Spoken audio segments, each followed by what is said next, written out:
Bonjour les graphes et bienvenue à cette vidéo où on va parler de votre sommeil. Votre sommeil, la qualité de votre sommeil est un facteur très important pour la vie en général, pour se sentir bien entendu, mais surtout c'est un indicateur avancé finalement de votre prise de risque sur votre portefeuille.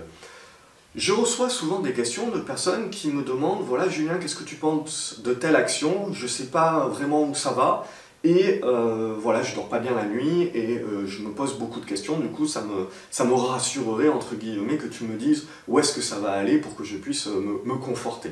En règle générale, ma réponse est très claire. C'est de dire que je n'ai pas plus de boule de cristal que quelqu'un d'autre, que je ne sais pas à l'instant T où un titre peut aller. Il y a des moments justement et des configurations graphiques, des configurations techniques qui font que oui, je vais ressentir qu'il y a une probabilité supérieure d'aller dans un sens ou dans l'autre.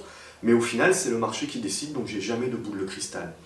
Et en fait, cet indicateur avancé de savoir comment vous dormez, il vous renseigne sur une chose, il vous renseigne d'une part sur votre capacité à accepter le risque. Et si vous ne dormez pas bien, si vous êtes stressé, eh ben c'est clair et net que vous ayez un plan ou que vous n'en ayez pas, vous ne le respecterez pas. Parce que les émotions prendront clairement le dessus sur votre trade. Et ça, c'est quelque chose qui va vous amener uniquement des frustrations. Parce que qu'est-ce qui va se passer? Si vous avez raison, eh ben, comme vous avez passé très certainement plusieurs jours, voire plusieurs semaines, à être en moins-value latente ou à avoir peur que le titre s'écroule et finalement le titre finit par remonter, vous allez vendre très rapidement en légère perte ou en léger gain. Bref, ça va vous frustrer parce qu'en règle générale, le titre va continuer de monter derrière et vous allez vous dire « ouais, j'aurais pu gagner plus, j'aurais pu vendre mieux ».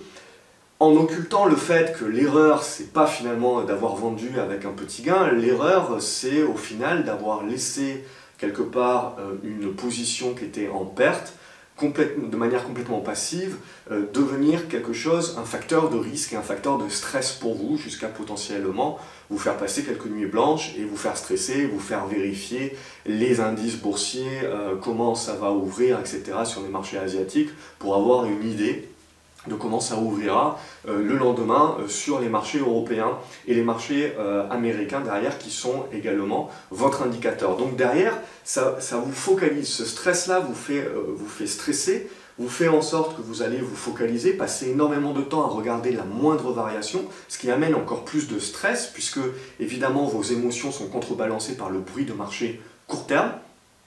Et finalement, ce qu'il faut retenir de ça, c'est que si vous ne dormez pas bien, si vous ressentez ce stress de devoir vérifier les cours entre guillemets en permanence alors que vous avez un profil qui est plutôt orienté sur quelques semaines, voire quelques mois d'investissement, voire long terme, ça vous envoie un signal. Ça vous envoie quel signal? Que vos émotions sont complètement en train de vous gérer et en train de gérer le trade. Et que finalement, que le titre monte ou baisse, peu importe, vous prendrez nécessairement des mauvaises décisions parce que ce sont vos émotions qui vont vous dicter vos décisions.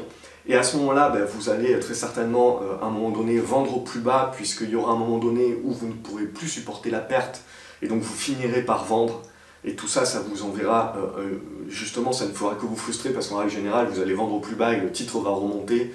Et vous allez vous dire, voilà, la bourse, c'est pas pour moi, et ça va encore plus vous stresser la fois d'après quand vous allez prendre une nouvelle position, vous allez prendre potentiellement une position encore plus grosse pour essayer de vous rattraper, ce qui va vous mettre dans un engrenage encore plus important au niveau de vos émotions.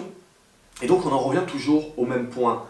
Vous devez risquer uniquement l'argent que vous êtes prêt à perdre. Vous devez, la chose la plus importante en bourse, c'est de ne pas penser au gain, mais c'est de penser à la perte, de manière à dimensionner votre taille de position, de manière vraiment adaptée. Cette taille de position, elle doit être ni trop petite pour qu'il y ait quand même un enjeu financier derrière, et que ça ne vous rende pas passif à finalement oublier la position, ni trop importante pour ne pas perdre vos nuits, bien entendu, et ne pas être stressé, et finalement que vous ayez un plan, que vous ayez une stratégie, que vous ayez une méthodologie. Là, si vous êtes trop gros, si vous êtes trop stressé par rapport à votre taille de position, eh ben, ça vous met dans le doute et finalement vous êtes le jouet, vous êtes le pantin des marchés puisque vous allez uniquement réagir par rapport au bruit de marché et être dans l'incapacité de prendre du recul. Donc c'est là, et c'est à chacun de trouver son juste milieu, puisque chacun a un certain capital, chacun a une relation à l'argent qui est différente, et donc cette taille de position idéale, entre guillemets, pas trop petite pour que l'enjeu financier soit suffisant, et pas trop grosse pour qu'on ne soit pas dicté par le stress, et que finalement on mette à la poubelle à chaque fois notre plan, et ben ça c'est quelque chose que chacun doit trouver, et vous allez le ressentir de toute manière. Vous allez trouver le juste milieu. Quand justement vous devenez passif et que vous ne regardez pas vraiment une position, c'est que vous êtes peut-être trop petit. Et quand au contraire vous êtes trop stressé, vous regardez la position tout le temps, le moindre mouvement, etc. et vous vous demandez du coup où est-ce que ça peut aller, donc vous demandez conseil, vous allez sur les forums boursiers, vous essayez de vous rassurer en permanence, ça c'est une indication, et vous perdez par exemple votre sommeil, ça c'est une indication que vous êtes trop gros. Et donc la première chose à faire quand vous êtes trop gros, c'est d'alléger la position. Et en allégeant la position, vous allez alléger également votre pression émotionnelle, et vous allez voir que vous allez être capable à ce moment-là de prendre du recul sur votre analyse, de prendre du recul justement sur les cours, et de pouvoir réellement souffler et arriver à pouvoir beaucoup mieux gérer le plan que vous aviez mis en place. Et si vous n'en aviez pas, vous allez avoir beaucoup plus de facilité de mettre un plan en place. Et ça, voilà, quand vous réussissez à trouver la taille de position qui vous convient, c'est une taille de position qui vous permet à chaque fois d'être confortable et d'être serein. C'est-à-dire que vous avez la capacité de tenir votre plan, vous avez la capacité d'accepter d'avoir tort, la capacité d'accepter de couper la position lorsque vous aviez défini votre stop, qu'il soit mental ou physique, vous êtes dans la capacité de couper la position. Et sans que ça vous fasse ni chaud ni froid, et vous passez au prochain trade tout simplement de la même façon en analysant, etc. Parce que la problématique d'être à l'émotionnel et donc de tailler vos positions de manière trop grosse en pensant faire un coup, eh ben, c'est que potentiellement ça peut un petit peu marcher, et par le passé ça a marché, mais vous ne vous rendez pas compte que c'était un coup de bol, et puis surtout, ce qui va se passer, c'est que vous prenez de mauvaises habitudes. Et apprendre de mauvaises habitudes, c'est derrière très difficile de pouvoir en ressortir. Et c'est ça, quelque part, qui est le préjudice, je dirais, de beaucoup d'investisseurs, c'est qu'au final, ils font de bonnes positions, ils font de bons trades, mais il y a toujours un moment donné où ils vont prendre une position qui est trop importante, et ils vont, du coup, parce qu'elle est trop importante, rentrer dans l'engrenage, dans le cercle vicieux, qui est de finalement, l'erreur racine provient d'une trop grosse position, et de cette erreur racine va découler tout un tas d'erreurs qui vont être de moyenner à la baisse, qui vont être de ne pas respecter le plan, qui vont être d'aller chercher des réponses, poser des questions, voir des analyses et évidemment se biaiser, c'est-à-dire ne voir que les analyses qui vont dans notre sens et qui nous rassurent, et pas voir les analyses qui ne vont pas dans notre sens. Et la solution à tout ça, quand vous ressentez toute cette pression émotionnelle jusqu'à en perdre évidemment potentiellement le sommeil, c'est que vous devez réagir. Et alors, réagir en coupant la totalité de la position, en règle générale, c'est très dur, et la majorité des investisseurs n'y arrivent pas. Ce que je vous conseille plutôt, c'est de couper un tiers de la position. Et de couper un tiers ou la moitié de la position, c'est beaucoup plus facile, d'une part, parce que ça vous enlève la pression de vous dire ben, tu vas voir, encore une fois, je vais couper et c'est là que ça va remonter et ça va me frustrer.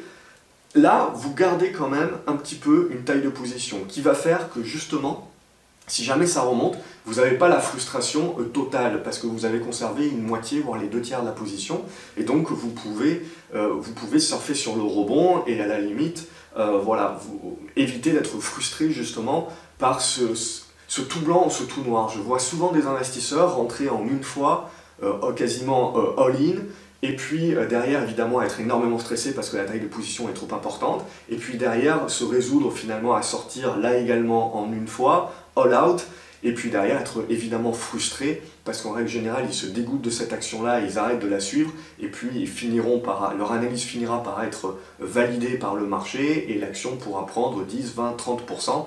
Et quand ils la re-regarderont par hasard dans quelques semaines, eh ben, ils seront dégoûtés et ils seront extrêmement frustrés. Et pour moi, ça provient de l'erreur de tailler trop gros les positions et de rentrer en une fois. Donc je vous recommande de rentrer en plusieurs fois et également de sortir en plusieurs fois pour éviter les frustrations. Parce que personne n'a de boule de cristal. De temps en temps, on peut réussir en effet à acheter au plus bas et vendre au plus haut, ça arrive. mais ce qu'il faut se résoudre à faire, et si on veut être réellement régulier en bourse, c'est qu'il ne faut pas s'attendre à ça et il ne faut pas essayer justement d'avoir le timing idéal, d'avoir le timing parfait, de toujours acheter au plus bas et de vendre au plus haut, parce que ça va faire en sorte que ça va renforcer psychologiquement votre biais d'à chaque fois ne rien lâcher et conserver les positions contre en fait contre votre plan, parce qu'il y a trop d'émotions qui sont attachées à ce titre-là, parce que vous avez attaché justement trop d'émotions et finalement vous êtes même tombé amoureux de cette action-là en vous disant que c'était le coup du siècle et que ça allait vous rapporter tant. Donc forcément, quand ça n'arrive pas, quand ça met du temps à arriver, eh ben, vous avez du mal à couper cette position, puisque vous avez du mal à mettre en deuil finalement l'attachement émotionnel que vous aviez à ce titre. Donc pour moi, dès que vous voyez des signaux, que vous perdez le sommeil, que vous êtes stressé, que vous êtes moyen terme et que vous commencez à regarder les cours tous les jours par exemple, et que vous avez l'application sur le téléphone, etc., et que vous faites en sorte justement de regarder à chaque fois le moindre cours et que ça vous crée des émotions, ça c'est le premier signal d'alarme que vous êtes trop gros et que donc vous devez alléger votre position.